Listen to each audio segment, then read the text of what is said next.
In a free state, law enforcement cannot function well unless it has the support of the local community. There exists a condition that can erode this support over time, especially among those who normally support their local police. Now, every public official, including law enforcement officers, swear an oath to the federal Constitution as well as their state constitution. Sadly, too few ever read them to see just what it is that they are swearing to uphold.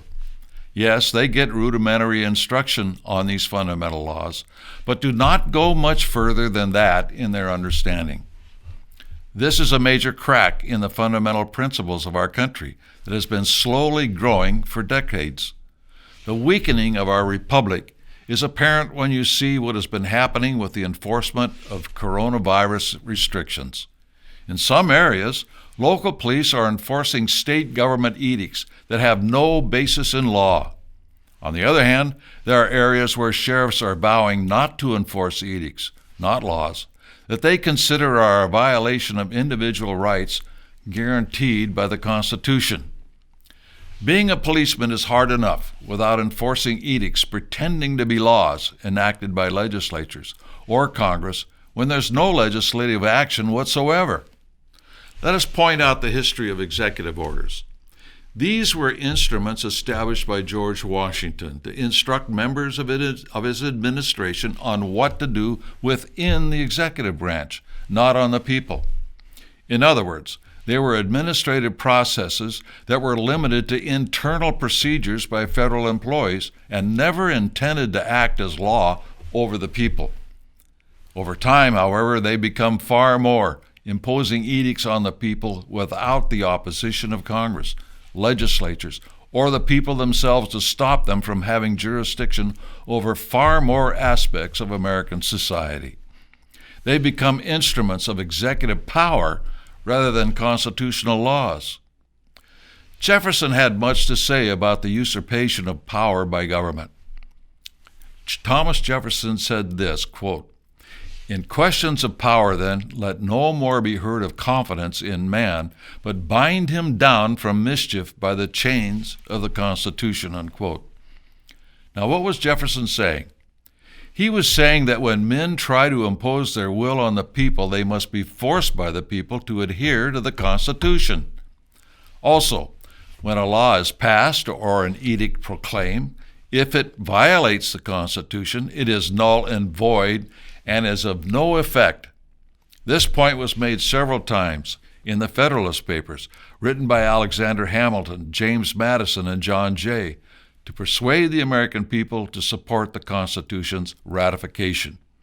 Alexander Hamilton especially was adamant that unconstitutional law is automatically null and void.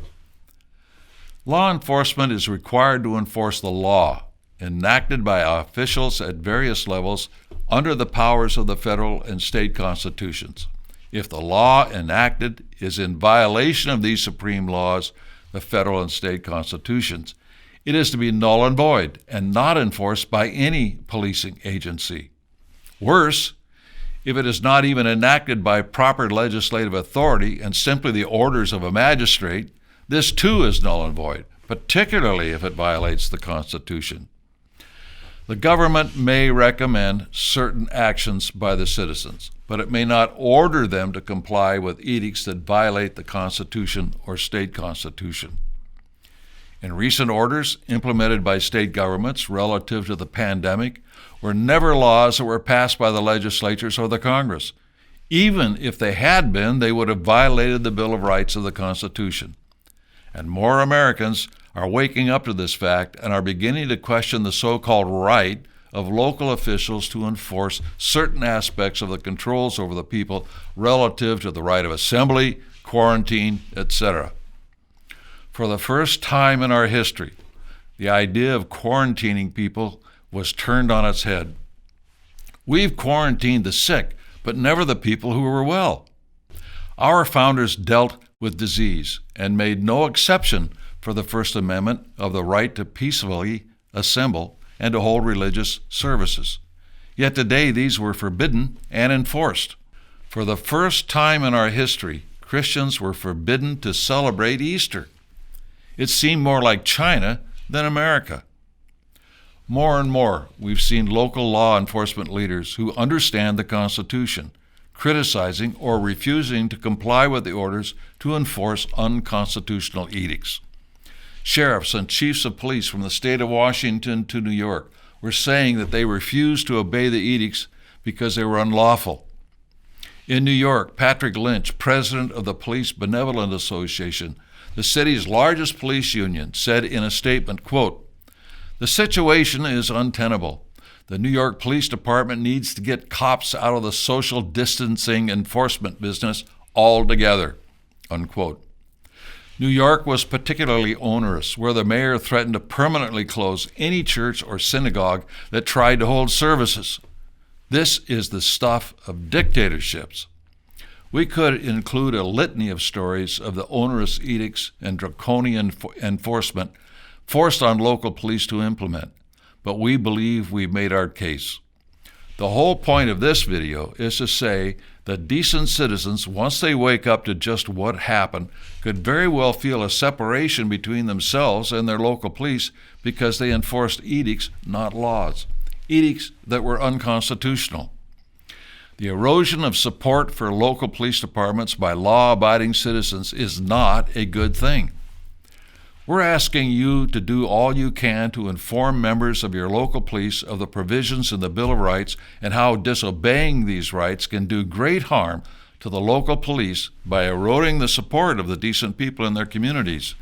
This can make their job that much more difficult. And by the way, as you inform your local police about these things, be very friendly. Don't go up there wagging your finger under their nose and that kind of thing. You're their friend, as they should be their friend to you. We, as law-abiding citizens, cannot have a distance arise between us and our local police. If so, it can only lead to a very bad situation down the road. We are also asking you to look at the video embedded in this message from a local policeman, and then get as many people as you can to see it, especially other policemen and local government officials.